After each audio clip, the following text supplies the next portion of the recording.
This is Preeti from MLN family. आप सबका फिर से स्वागत है कॉमर्स पाठशाला के अंदर। आज हम डिस्कस करेंगे सब्सिडरी बुक्स के बारे में। सब्सिडरी बुक्स जिसका मीनिंग हम ऑलरेडी पहले बता चुके हैं कि सब्सिडरी बुक्स क्या होती हैं। सब्सिडरी बुक्स वे सहायक बुक्स होती हैं, हमारी वे हेल्पफुल बुक्स होती हैं जो हमारे बिजनेस के अंदर जो वर्कलोड होता है for recording the journal entry of every transaction in a large scale business, उसको क्या कर देता है, रिड्यूस कर देता है। इसका मतलब बिजनेस का लेवल जितना ज़्यादा बड़ा होगा तो उसकी नंबर ऑफ ट्रांजेक्शंस भी उतनी ही क्या होती हैं, ज़्यादा होती हैं। और जितनी ज़्यादा नंबर ऑफ ट्रांजेक्शंस होंगे उनको जर्नल बुक्स में रिकॉर्ड करने का, जर्नल एंट्री करने का जो हमारा वर्कलोड है या फिर जो काम का बर्डन है वो इंक्रीज होता है। तो जिससे बचने के लिए हम क्या करते हैं, वर्कलोड को रिड्यूस करने के लिए, उस ओवर बर्डन को कम करने के लिए हम क्या करते हैं, सब्सिडरी बुक्स का यूज करते हैं। सब्सिडरी बुक्स के अंदर जैसे कैश बुक हमारी प्रिपेयर की जाती है। कैश बुक इससे पहले चैप्टर में आप पढ़ चुके हैं ऑलरेडी, जिसके अंदर ओनली कैश ट्रांजैक्शंस को हम रिकॉर्ड करते हैं। नाउ आज हम बात करेंगे परचेज बुक की। Purchase book is prepared only for the credit purchase transaction.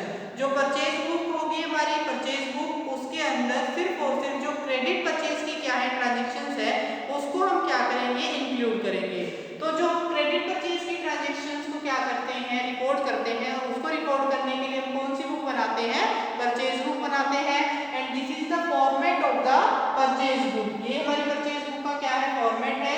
सबसे पहले डेट, उसके बाद particular, invoice number, ledger folio, details of amounts आती हैं, और इसके अंदर cost value, CGST, SGST and then total. तो यहाँ पे हम इससे रिलेटेड जो हमारा फर्स्ट क्वेश्चन है उसको आज करेंगे डिस्कस। फर्स्ट क्वेश्चन के अंदर आपको दिया गया है प्रिपेयर अ परचेज बुक। आपको क्या करना है, एक परचेज बुक प्रिपेयर करनी है in the books of the messrs modern furniture house. आपका फर्नीचर हाउस है, इट मींस आपका बिजनेस किसका होगा, किस प्रोडक्ट का होगा, फर्नीचर का। लखनऊ में from the following transaction assuming the CGST at the rate of 6% and SGST at the rate of 6%। CGST और SGST की जो रेट है वो 6% हमें दी गई है। जून 2005-2017 को boat from Mohanlal and company, Kanpur, UP।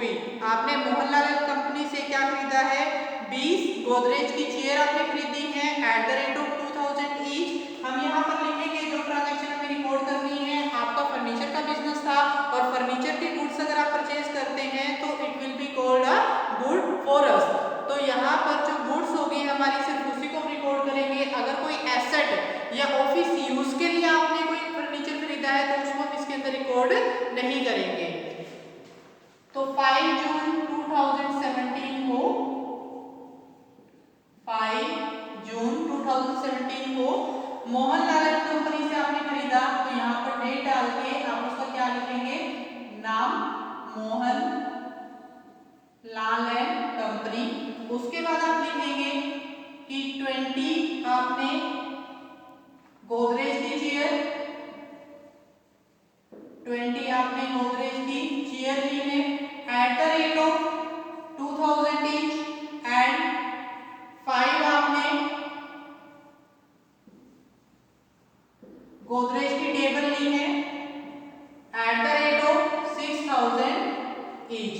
तो ये हमने क्या किया है, परचेज किया है मोहनलाल एंड कंपनी से। 20 आपने गोदरेज की चेयर खरीदी है 2000 रुपए पर चेयर के हिसाब से, 5 आपने गोदरेज की टेबल खरीदी है 6000 रुपए पर चेयर के हिसाब से, एंड ट्रेड डिस्काउंट इज 20%। इसके ऊपर ट्रेड डिस्काउंट कितना है आपका, 20% का। तो यहाँ पर इसकी जब आप मल्टीप्लाई करेंगे तो ये कितना बनेगा हमारा 40,000, 5 इंटू में 6000 करेंगे तो कितना बना हमारा 30,000। उसके बाद आप इसका टोटल करेंगे एंड द टोटल इज 70,000। इस टोटल में से आपने क्या करना है, जो आपका ट्रेड डिस्काउंट था 20% का वो आपने माइनस करना है। Trade discount will be reduce और डिडक्टेड फ्रॉम दिस अमाउंट 70,000 पे 20% जब आप लगाएंगे तो ट्रेड डिस्काउंट की वैल्यू कितनी आई हमारी 14,000। एंड 14,000 को जब इसमें से आप माइनस करेंगे तो हमारी अमाउंट कितनी बनेगी 56,000। देन इस 56,000 की अमाउंट के ऊपर आपको क्या करना है, जो हमारा CGST है, input CGST at the rate of 6% and input SGST at the rate of 6% को आपको क्या करना है, कैलकुलेट करना है। तो इस पर जब आप देखेंगे कि आपका जो CGST है और जो SGST है वो कितना आएगा 3360 सेम रेट से SGST, और फिर आप इनका क्या करेंगे यहाँ पर टोटल करेंगे, और इन सब का जब आप टोटल करेंगे तो उसकी वैल्यू आपकी बनेगी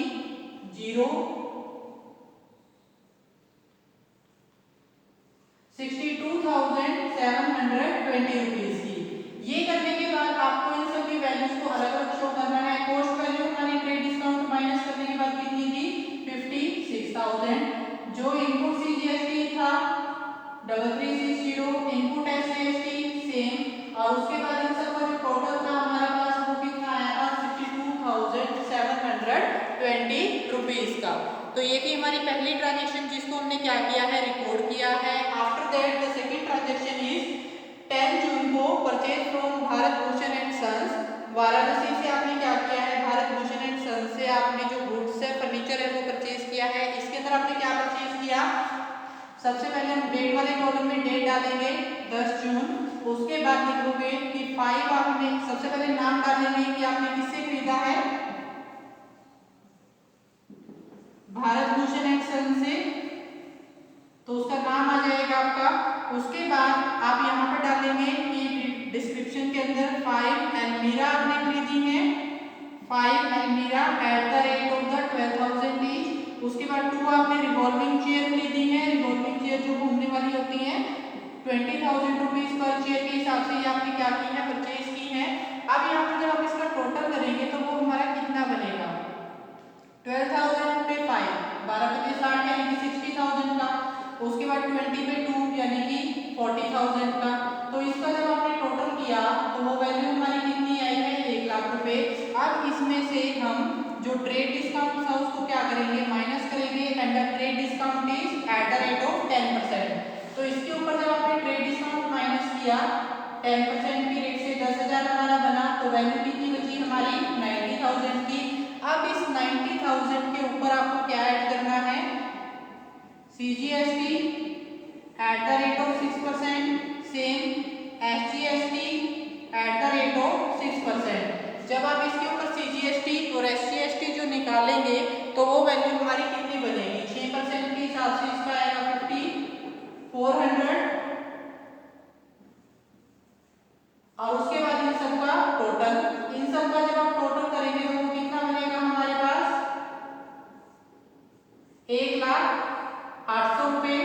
उसके बाद इसकी यहाँ पर डिटेल्स में हम 90,000 की वैल्यू जो थी वो कॉस्ट वैल्यू थी, after the deduction of the trade discount 5,400 हमारा input CGST, 5,400 output CGST and 1,08,000 रुपए जो है हमारी क्या है यहाँ पर टोटल।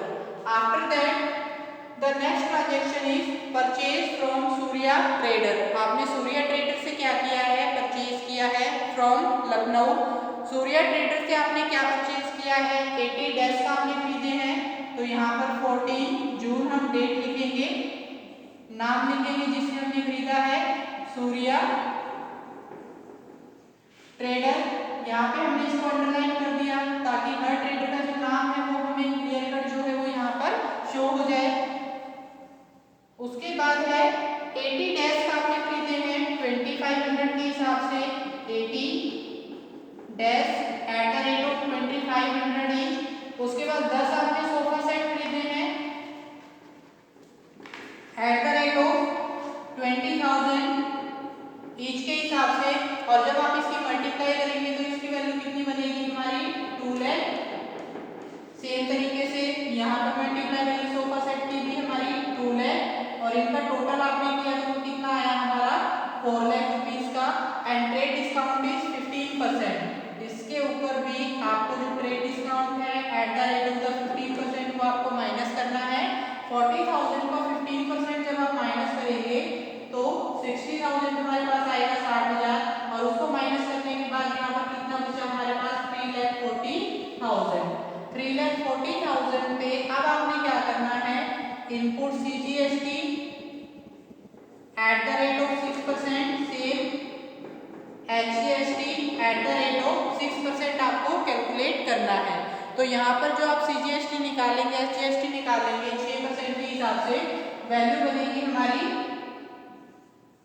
20,400 और इसका टोटल करने के बाद आपके पास बना है 3,80,800 रुपीज। तो यहाँ पर आपने अलग अलग दिखा दिया। 3,40,000 जो है वो कॉस्ट वैल्यू है, 20,400 आपके पास CGST है, 20,400 आपके पास SGST है and the total is 3,80,800। After that next transaction is purchase for cash. आपने गोपीचंद से कैश में फर्नीचर खरीदा। कैश वाली ट्रांजैक्शन हम परचेज बुक में रिकॉर्ड नहीं करेंगे because purchase book is prepared only for the credit purchase. Next transaction है bought furniture for office use. आपने ऑफिस यूज के लिए जो फर्नीचर है वो खरीदा है और ऑफिस यूज के लिए फर्नीचर आपने खरीदा है तो इसका मतलब वो आपकी एसेट बनेगी। और एसेट अगर आप कोई भी परचेज करते हैं तो वो आप इसके अंदर नहीं डालेंगे बिकॉज जो परचेज बुक बनाई जाती है जिस गुड्स के अंदर आप डीलिंग करते हैं, रीसेल के लिए अगर आपने कोई गुड्स खरीदा है, कोई फर्नीचर खरीदा है, सिर्फ वही आप इसके अंदर क्या करोगे, शामिल करोगे। तो इतना 5 ट्रांजेक्शन थी हमारी, पहली 3 रिकॉर्ड हो गई, फोर्थ हमारी कैश में थी, रिकॉर्ड नहीं होगी। नेक्स्ट हमारी एज अ एसेट है क्योंकि ऑफिस यूज के लिए फर्नीचर खरीदा है, रीसेल के लिए नहीं खरीदा, वो भी इसके अंदर नहीं आएगा। तो यहाँ पर ये क्वेश्चन हमारा यहीं पर खत्म होता है और इसी के साथ जो कॉस्ट है उसको ऐड कर देंगे यहाँ पर, input CGST, input SGST and the total amount. तो यहाँ पर टोटल परचेज बुक की वैल्यू हमारी जो है वो आ जाएगी। तो टोटल हमें पता लग जाएगा कि टोटल हमारी जो परचेज है वो इन सबको ऐड करके कितनी अमाउंट की यहाँ पर बनेगी। So this is the purchase book. I hope कि आपको ये क्वेश्चन समझ में आया होगा। परचेज बुक जो है वो सिर्फ क्रेडिट परचेज को रिकॉर्ड करने के लिए बनाई जाती है, कैश ट्रांजैक्शंस को इसके अंदर शामिल नहीं करेंगे। दूसरा, जिस गुड्स को आपने परचेज किया है रीसेल करने के लिए आप उसी को इसके अंदर दिखाएंगे। अगर कोई एज अ एसेट आपने इन्वेस्टमेंट खरीदा है तो वो इसके अंदर शामिल नहीं करेंगे। तो ये था हमारा आज का क्वेश्चन।